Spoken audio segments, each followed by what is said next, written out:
வணக்கம் சார். வணக்கம் மேடம். வணக்கம் மேடம். சார் இப்போ இந்த ஈரான், யுஎஸ் உடைய சீஸ்ஃபயர் இன்னும் 24 ஹார்ஸ்ல வந்து முடிய போது.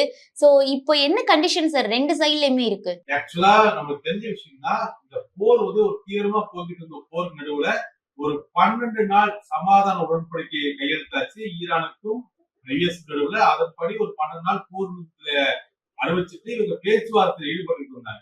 அறிவிக்கப்பட்ட இந்த போர் நிறுத்தம் அப்படிங்கிறது ஏப்ரல் 22 நாளையோட முடியுது. நம்ம கடைசி 24ல இருந்து 29 மணி நேரத்துக்கு தான் நம்ம இப்ப இருக்கிறோம். முதல் கட்ட பேச்சுவார்த்தை தோல்வியில முடிஞ்சிருந்துச்சு. அது நம்ம எல்லாத்துக்குமே தெரிஞ்ச விஷயம் தான். பட் 2வது கட்ட பேச்சுவார்த்தை நாளைக்குள்ள நடக்குமா? ஏன்னா இங்க 3, 4 கேள்விகள் இருக்கு.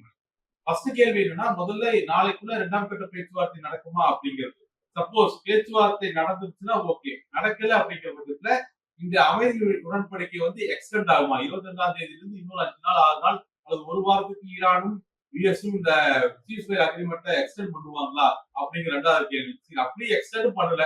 எக்ஸ்டெண்ட் பண்ணாம வார் எக்ஸ்கலேட் ஆகாம இருக்குமா? மேற்கொண்டு மிசைல் தாக்குதல் இல்லாம இருக்குமா? அப்படிங்கிறது அதோட மில்லியன் டாலர் கொஸ்டின். இல்ல சீஸ்ஃபயர் அக்ரிமெண்ட் முடிச்ச உடனே மறுபடியும் மிசைல் தாக்குதல் இருக்குமா? இந்த மாதிரியான ஏகப்பட்ட கேள்விகளோட தான் நம்ம உட்கார்ந்துட்டு இருக்கோம். கடைசி 24 மணி நேரத்தை இப்படித்தான் கடக்க வேண்டிய கட்டாயத்துல நம்ம இருக்கோம். ஏன்னா இப்ப இந்த செகண்ட் வரைக்குமே ட்ரம்போடைய அனௌன்ஸ்மெண்ட்ஸ் நீங்க பாத்தீங்கன்னா, யுஎஸ் அனௌன்ஸ்மெண்ட்ஸ் நீங்க பாத்தீங்கன்னா, அவங்க என்ன சொல்றாங்கன்னா, யுஎஸ் உடைய விபில இருந்து டீம் ரெடியா இருக்கு. எந்த நேரத்துல கிளம்புறதுக்கும் அந்த டீம் ரெடியா பேச்சுவார்த்தையா வெயிட் பண்ணிட்டு இருக்காங்க அப்படிங்கிற ஒரு ஸ்டேட்மெண்ட் நம்ம பாக்குறோம். அதே நேரத்தில் ஈரானை பொறுத்த வரைக்கும் ஈரான் கிட்ட இருந்து 2 வகையான ஸ்டேட்மெண்ட்ஸ் நம்ம கொண்டு வந்துட்டு இருக்கோம். ஒன்னு ஃபாரின் ஸ்டேட்மெண்ட் வருது, இன்னொன்னு ராணுவத்துக்கிட்ட இருந்து வருது. ஒரு ஸ்டேட்மெண்ட் புரிவி பார்த்தோம்னா இந்த பேச்சுவார்த்தையில பங்கேற்க ஈரானுடைய டெலிகேஷன்ஸ் வருவாங்க அப்படிங்கிற மாதிரியான ஒரு ஸ்டேட்மெண்ட் இருக்கு. இன்னொரு ஸ்டேட்மெண்ட்டை பொறுத்த வரைக்கும் இந்த மாதிரி ஒரு ப்ரெஷர்ல ஒரு த்ரெட் ஆக்சுவலா யுஎஸ் எங்க த்ரெட் பண்றாங்க. இந்த இந்த அச்சுறுத்தலுக்கு பயந்து நாங்க பேச்சுவார்த்தைக்கு வரமாட்டோம். அதனால பேச்சுவார்த்தையில நாங்க பங்கேற்கிறதே சந்தேகம் தான் அப்படிங்கிற மாதிரியான ஒரு அனௌன்ஸ்மெண்ட் ஈரான் சைட்ல இருந்து வருது. பட் தொடர்ந்து இந்த பேச்சுவார்த்தையை நடத்துறதுக்காக இமீடியட்டா ஸ்டேட்மெண்ட் பாகிஸ்தான் முயற்சி பண்ணிட்டு இருக்காங்க. ஆக்சுவல் ஸ்டேட்டஸ் சார் அதே மாதிரி ரிப்போர்ட் ஒன்னு வருது. ஆனா கிரவுண்ட் ரியாலிட்டி ஒன்னு இருக்கு அப்படின்னே சொல்லலாம். சோ அதே மாதிரி இப்போ ரியாலிட்டி என்ன சார்? இப்போ 2 சைட்லயுமே 2 நாட்டிலயுமே என்ன நடக்குது? ஆனா ரிப்போர்ட் ஒண்ணு சொல்றாங்க. ட்ரம்ப் ஒண்ணு சொல்றாங்க. ஆனா அங்க வேற ஒண்ணு நடந்துட்டு இருக்கு. அதே மாதிரி இங்க ஈரான் ஒண்ணு சொன்னாங்கன்னா, அங்க இஸ்ரேல், லெபனானுக்கு ஒண்ணு நடந்துட்டு இருக்கு. சோ கிரவுண்ட் லெவல்ல என்ன நடக்குது? ரிப்போர்ட் என்ன சார்? இல்ல ஆக்சுவலா இந்த ஈரானுக்கும் யுஎஸ்க்கும் நடுவுல டைரக்ட் பேச்சுவார்த்தை பல வருஷங்களுக்கு அப்புறம் நடக்குது. அதுவே ஒரு பெரிய பாசிட்டிவான விஷயம் தான். இங்க யுஎஸ் எதிர்பார்க்கக்கூடியது அப்படின்னு எடுத்து பார்த்துட்டோம்னா, இப்போதைக்கு ட்ரம்ப் யுஎஸ்ல தன்னை ஒரு ஹீரோவா ப்ரொஜெக்ட் பண்ணிக்கணும். ஏன்னா இப்ப அமெரிக்காவில நிறைய பிரச்சனைகள் இருக்கு. ட்ரம்ப் முக்கியமா அமெரிக்காவில மிட் டேர்ம் எலெக்ஷன்ஸ் நெருங்கிருச்சு. ஆல்ரெடி அமெரிக்காவோட மிகப்பெரிய பிரச்சனை இப்ப என்ன பார்க்கப்படுதுன்னா ஹவுஸ் ஹோல்ட் ட்ரெஸ், அதாவது வீடுகள்ல பைனான்சியல் ட்ரெஸ் மிகப்பெரிய அளவு அதிகமாயிருக்கு. எனர்ஜி காஸ்ட் அதிகமானதுனால. இதனால கிட்டத்தட்ட கருத்து கணிப்புப்படி பார்த்தோம்னா 52% பேர் ட்ரம்ப்க்கு எகென்ஸ்டா இருக்காங்க. ட்ரம்ப் இவங்க மத்தியில ஒரு ஹீரோவை ப்ரொஜெக்ட் பண்ணிக்க வேண்டிய கட்டாயத்தில் இருக்காரு. வாரம் நிற்க வேண்டிய கட்டாயத்தில் இருக்காரு. ஆயில் பிரைஸ குறைக்க வேண்டிய கட்டாயத்தில் இருக்காரு. இந்த மாதிரி நிறைய கட்டாயங்கள் ட்ரம்ப் இருக்கு. இதை தாண்டி அவருடைய ஈகோ இந்த வார எடுத்து விடுமா அப்படிங்கிறது மில்லியன் டாலர் கேள்விதான். பட் இருந்தாலுமே ட்ரம்பை பொறுத்த வரைக்கும் உள்நாட்டுல இது ஒரு தேவையில்லாத வார அல்லது நெருக்கடியை சந்திச்சிருக்காரு. இது ட்ரம்போட ரியாலிட்டி. ஈரானை பொறுத்த வரைக்குமே ஈரான் இந்த வார்ல ஆல்ரெடி நிறைய இழந்திருக்காங்க. அதெல்லாம் மாற்றுக்கிறதே கிடையாது. பட் ஈரானுமே தன்னை எதுவும் செய்ய முடியல அல்லது தன்னுடைய ஆட்சியே அல்லது தன்னுடைய பொலிட்டிக்கல் சேஞ்சஸ் எதுவும் அவங்களால கொண்டு வர முடியல அப்படின்னு தன்னையும் தன்னோட நாட்டு மக்களுக்கு ஹீரோவா ப்ரொஜெக்ட் பண்ணிக்க வேண்டிய கட்டாயத்துல ஈரானுமே இருக்கிறாங்க. அதே நேரத்தில் ஈரானோட முக்கியமான பிரச்சனை என்னவா இருக்குன்னா தன்னுடைய நியூக்ளியர் ப்ரோக்ராம் ஆகட்டும் இந்த மாதிரியான விஷயங்களை விட்டு கொடுக்க கூடாது அப்படிங்கிறது ஈரானுடைய ஒரு பெரிய அளவிலான ஒரு தாக்கத்து கான்செப்டா வைத்து இருக்காங்க. இதுதான் ரிப்போர்ட் படி நம்ம பேசணும் அப்படின்னு சொன்னா யுஎஸ் என்ன எதிர்பார்க்கறாங்க? யூரேனியம் எரிச்சுக்கொண்டு உடனே தடுத்து நிறுத்தணும், பிராக்சி குரூப்பை இயக்கிறத தடுத்து நிறுத்தணும். இதெல்லாம் யுஎஸ் மிகப்பெரிய demands. Plus Hormuz free oil trade நடத்தணும். அதே ஈரான் சைடுல இருக்கக்கூடிய டிமாண்ட்ஸை பொறுத்த வரைக்கும் அவங்களோட ஃபாரின் அசட்ஸை உடனடியாக ரிலீஸ் பண்ணணும். இந்த வார்னால் ஏற்படக்கூடிய டேமேஜுக்கு காம்பன்சேஷன் கொடுக்கணும். அப்படி இல்லைன்னா ஹார்மோஸ் டோல அலோவ் பண்ணணும். அதே நேரத்துல லெபனானுக்கும் இஸ்ரேலுக்குமான அமைதி உடன்படிக்கை அல்லது இது எல்லாமே ஈரான் சைடு இருக்கக்கூடிய ஒரு விஷயம்.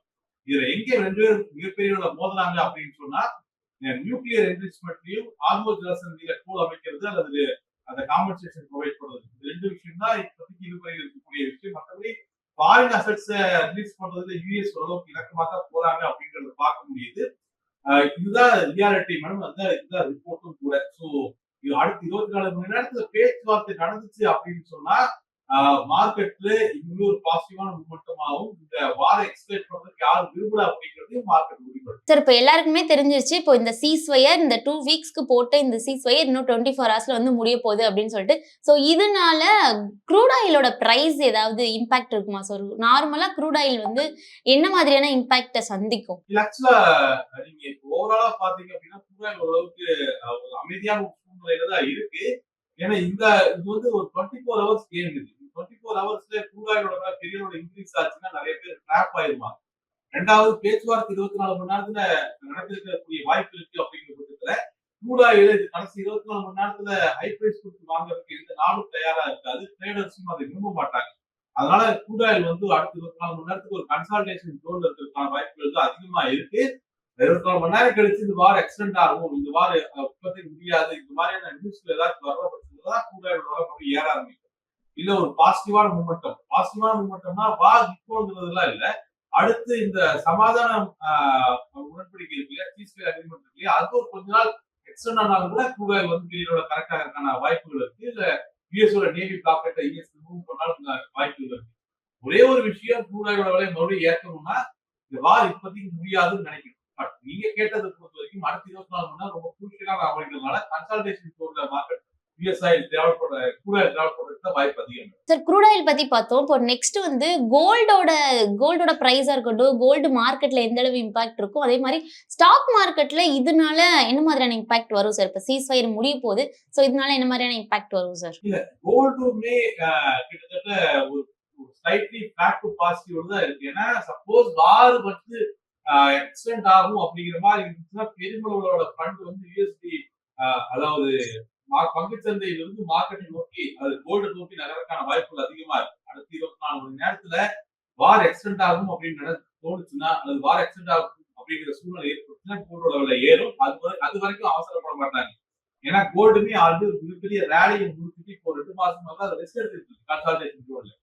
அப்ப இந்த மாதிரி ஹை பிரைசஸ்ல அதுவும் நியூஸ்கள் இன்னுமே ஸ்ட்ராங்கா இருக்கும் பொழுது கோல்டு இன்வெஸ்ட் பண்ணணும்னா லாங் டேர்ம்ல மார்க்கெட் ரெக்கவரிக்கான வாய்ப்பு இல்லை அப்படின்னு தெரிஞ்சாதான் பாசிபிள். அப்படின்னா வார் தொடர்ந்து கண்டினியூ ஆகும். அதனால கோல்டு பொறுத்த வரைக்கும் ஒரு பிளாட்டான ஒரு பாசிட்டிவ் கண்டிஷன் தான் இருக்கு. ஏன்னா பேச்சுவார்த்தை இதுவரைக்கும் நடக்கிறதுக்கான அபிஷியல் அனௌன்ஸ்மெண்ட் வரல அப்படிங்கிறதுனால பட் பேச்சுவார்த்தை நடந்தாலோ அல்லது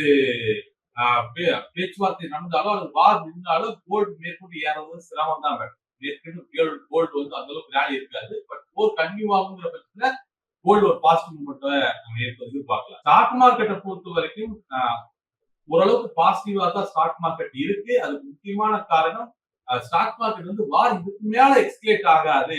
ஏன்னா ட்ரம்ப் சைடுல மிகப்பெரிய பிரஷர் இருக்கிறதுனால, மிட்டம் எலெக்ஷன் யூஎஸ்ல இருக்கிறதுனால மறுபடியும் வார் எக்ஸ்டெண்ட் ஆகாது. எப்படியோ ஒரு வார் முடியாட்டியும் இதுக்கப்புறம் இதை தாண்டி எக்ஸ்கலேட் ஆகிறதுக்கான வாய்ப்புகள் ரொம்ப கம்மின்னு மார்க்கெட் நினைக்குது. அதனால மார்க்கெட்டை வந்து ஓரளவுக்கு பாசிட்டிவ் மூமெண்ட்டோட தான் இருக்கு. அதை தாண்டி குவார்டர்லி ரிசல்ட்ஸ்மே ஓரளவுக்கு நல்லா தான் வந்துருக்கு ஸ்டாக் மார்க்கெட். உதாரணத்துக்கு நீங்க இன்னைக்கு நெஸ்லே ரிசல்ட்ஸ் பாத்தீங்கன்னா வால்யூம் டபுள் டிஜிட் இன்க்ரீஸ் ஆயிருக்கு. இன்னைக்கு நெஸ்லேவுடைய ஸ்டாக்ஸ் லைஃப் டைம் அச்சீவ் பண்ணிருக்கு. ஒரே நாள் 8% ஏறி இருக்கு. குவார்டர்லி ரிசல்ட்ஸ் வந்து ஓரளவுக்கு பாசிட்டிவா இருக்கு ஸ்டாக் மார்க்கெட்ல. சூழ்நிலை பாசிட்டிவ் தாட்டுமே இருக்கு. வார் எக்ஸ்டெண்ட் ஆகாதுங்கிற நம்பிக்கையுமே இருக்கு. ஸோ ஸ்டாக் மார்க்கெட் வந்து பாசிட்டிவான ஒரு மனநிலையில தான் இப்போதைக்கு டிராவல் ஆகுது. மார்க்கெட்டை பொறுத்த வரைக்குமே டெக்னிக்கல் அப்டேட்ஸ் அப்படின்னு நம்ம பார்த்தோம்னா 24,600க்கு மேல எக்ஸாக்டா சொல்லணும் 24,632க்கு மேல பிரைமரி ரெசிஸ்டன்ஸ் இருக்கு. அதுக்கு மேல மறுபடியும் மார்க்கெட் ரேலிக்கான பாசிபிலிட்டிஸ் இருக்கு. 800 ரேஞ்சுகள்ல ஒரு ரெசிஸ்டன்ஸ் இருக்கு.